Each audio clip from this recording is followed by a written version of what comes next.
what Angela has accused Phaedra of doing. We're going to talk about that first. And then after that, we're going to talk about Next Gen NYC because we had an all-new episode air Tuesday night. And I'm just here to spread the good word of Next Gen NYC and remind y'all that if you're not watching, you're not a true friend, soulmate, sister to me. Okay.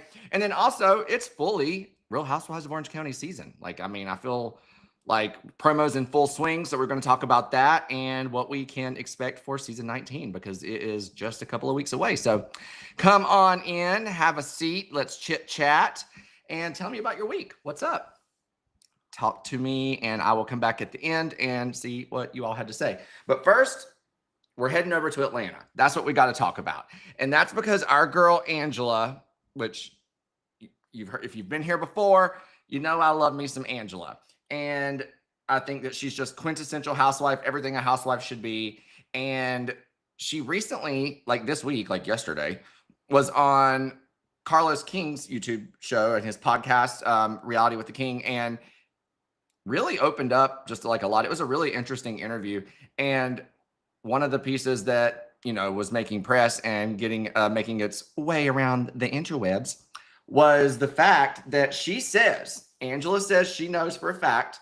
And if you remember, she says that she had her people go investigate because she says that she and Charles have people that don't play about them. And that Marcus, who came up on her at the Williams-Sonoma event and accused her husband of cheating, she now says that he was hired by Phaedra to do that on camera. Okay.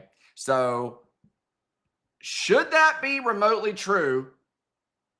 Even if it's not true, Phaedra is now back in the game of defending herself for the same that she was accused of years ago.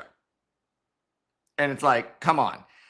So, you know, and this could go one of two ways. This could go following a track record of pre-existing behavior and accusations that it will be like, okay, Phaedra, it's not looking good for you.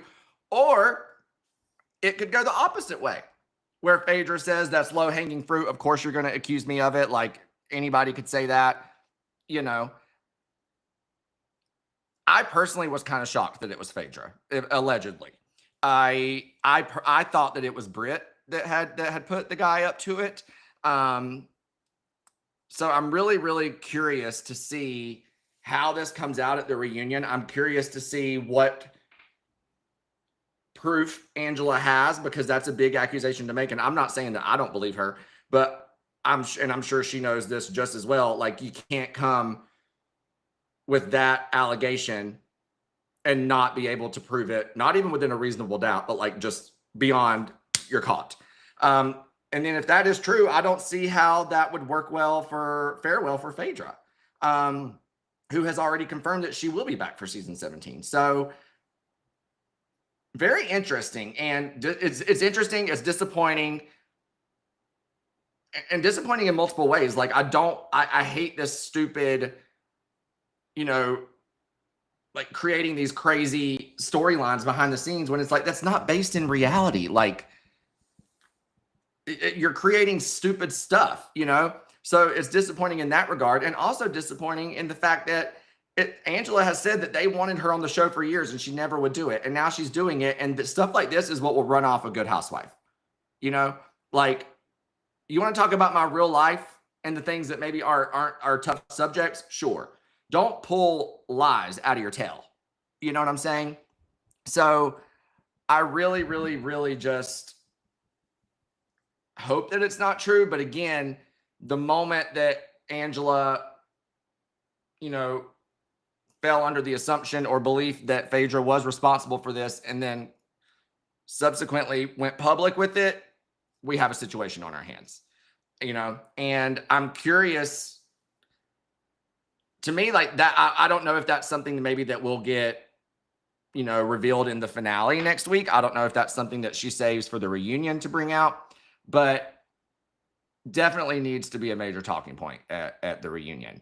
And then Andy needs to also make a talking point that they have producers on this show that they pay very good money to help create a show. We don't need the women to be one of them.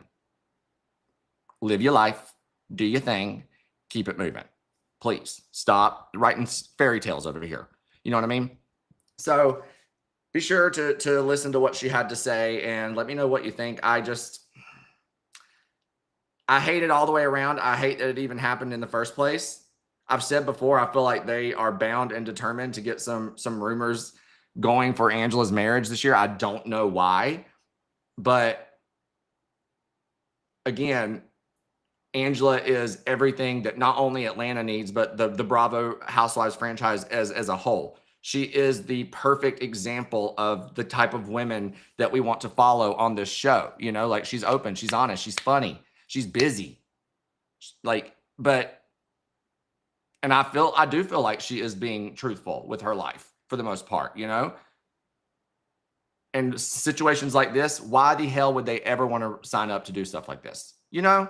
Like, don't do that. Don't run off the good ones. Let's treat, you know, not to say that this is an easy job, but uplift them and be like, you're resonating with people. You're inspiring people. People are relating to you. No one's relating to you hiring some man who I don't know to walk into an event that I'm not even throwing to come up and drop a bomb that actually was kind of a flop because my husband didn't even hear it. You know? So I just really, I'm both curious and concerned to see how this plays out. I am. Next, what I'm not concerned about is Next Gen NYC. I'm concerned if y'all ain't watching because Next Gen NYC, I don't know. It's like such a feel-good show. Like, I feel like I'm at home watching it in a weird way, even though I don't know half the people on it. Like, there's just something about Ariana and Gia and Riley, who we've watched grow up on TV, and just having they have such a sense of comfort and ease on camera, and it feels so natural, of course. And it's just like, I feel like I'm hanging out with my friends when I'm watching during the week. I don't know. But this week was interesting because Brielle and her boyfriend, now if you recall, Brielle's boyfriend is cha-ching loaded. Her boyfriend's dad, I think, is like the CEO of Zaxby's or something. So I know that the chicken tender bar at that wedding is going to be elite. Okay. So they're looking for an apartment. They finally find one, $10,000 a month. And then also like these broker fees, they had to pay like $18,000. I'm like, Jesus, for the love of God. But I'm bringing it up because there's something about watching Ariana on this show that is so endearing and relatable and entertaining. Like, she's funny and she's so naturally good on camera. Mixed with the fact that, you know, her storyline in the show is kind of like trying to make it and survive and maybe doesn't have the endless funds that even her boyfriend or some of these other people have. But that doesn't bother her, you know, like she's living her life and she's thankful to be there. And I don't know. I really, really, really think that Ariana is the star of this show. And I think without Ariana, the show would have been dead on arrival. Personally, that's how I feel. And oh my God, like even when her and her boyfriend were moving into the apartment and their neighbor comes up to introduce herself and she's like, oh my God. She tells Ariana, I'm so sorry. My bathroom was flooding into your bedroom this morning. And Ariana's like, girl, I ain't even picked up the keys, but welcome home, I guess, you know? Just so funny. Like, I don't know. I just love that they're capturing and documenting all these moments, you know? It's just so interesting. And then too, like, when she's at home and she FaceTimes Kim Zolciak. This is my theory. Mark my words so you can tell me that I'm wrong later if I were. I think that Ariana, both being cast for Next Gen and subsequently being the star of Next Gen, will result in Kim Zolciak's re-entry to NBC. To the level or a level close to what she was before. I think that Ariana being so good on this show will just naturally create a little bit of distance and desire for viewers at home, especially us nostalgic viewers, to have those little check-ins and to see. And let's be honest, we want the mess, you know? So I really think that baby Kim was asking, believing, and receiving.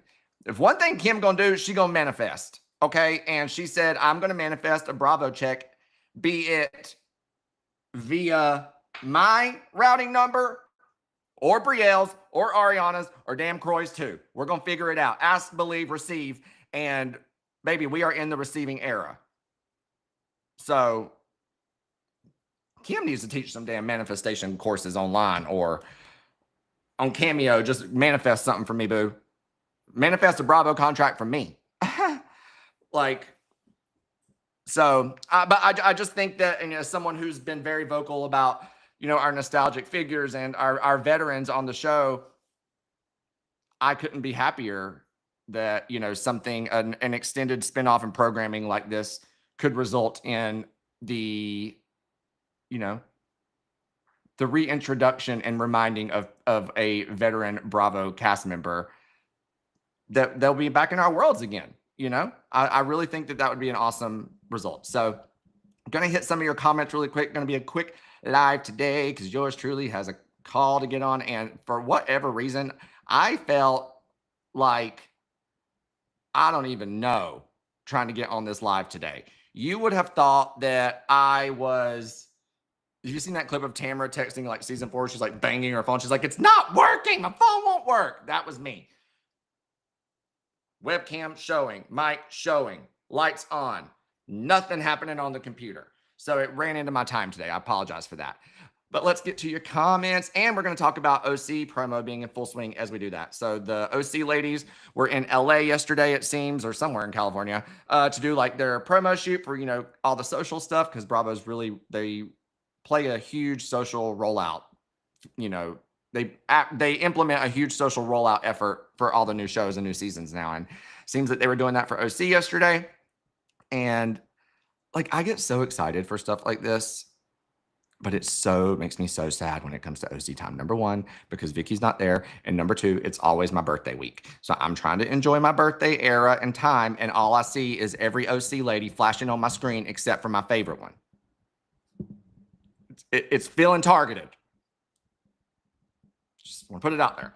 But we're going to go past that. And let me know what y'all are thinking for OC. Are you excited? I admittedly am like, I'm naturally not as excited about OC in general as I once was. Gretchen's return has me absolutely as excited as I could possibly be. I'm rooting for her. I will be fighting for her the way that I fight for Vicky. And I'm holding on to my daddies because here she comes. Love you, Gretch. So let's see. Going back to your comments, let's start with the Kim Z stuff. I miss seeing Kim Zolciak. She's a mess and we need her back. Kim is very much like Ariana in the sense they're naturally just good TV. The commentary, their thought process is an entertaining one. All they got to do is share it. We're good to go, So I am glad that you agree with me there. Lindsay says she is surprised how much she likes Next Gen NYC. And KM says she wants to see Ariana and, oh yes, she wants, you want to watch because you want to see Ariana and Riley. You will love them. Their dynamic is awesome, but also you have to just watch Next Gen NYC. It's just feel good. I can't explain it. Phaedra keeps hitting low. Yes, KM Phaedra, no. After all what Kenya just went through, what are you thinking? And Kayla also says, she doesn't think that Angela would come up with a statement like that without hard proof. So I agree. That's what I'm saying. Like Angela wouldn't, I'm now nervous to see the proof because I feel like it would have to be good, but then I think that's a whole nother issue for Bravo. If she is proven guilty for doing this again, it's like, again, surely not, surely to God, not, so Lord have mercy. And DM rocks. I'm excited for OC to see Gretchen. My birthday is July 19th. You're 4 days after me. It's almost our birthday. Woo, woo, woo. Wishing you the best birthday and the best year ahead, DM Rocks. So, and speaking of wishing, I'm going to wish all of y'all a lovely day. And this week, we won't be having a live on Friday because yours truly will be in Washington, D.C. with Teresa, hosting a live event. If you are there, please come and hang out with us. But that doesn't mean that there won't be plenty of Hurrdat content for y'all to partake in. All your podcasts are going to still be coming. So make sure you're subscribed to YouTube. And I will be back with you live on Monday afternoon with all of the fun details from my weekend with Teresa. We'll have to catch up on all the shows and goss that we missed since then. And yeah, just celebrate hanging out because that's my favorite thing to do with y'all. So love, love, love you. And I hope you all have a fantastic week, a fantastic weekend. As always, tell a friend you love them, and I'll see you next time. Besos.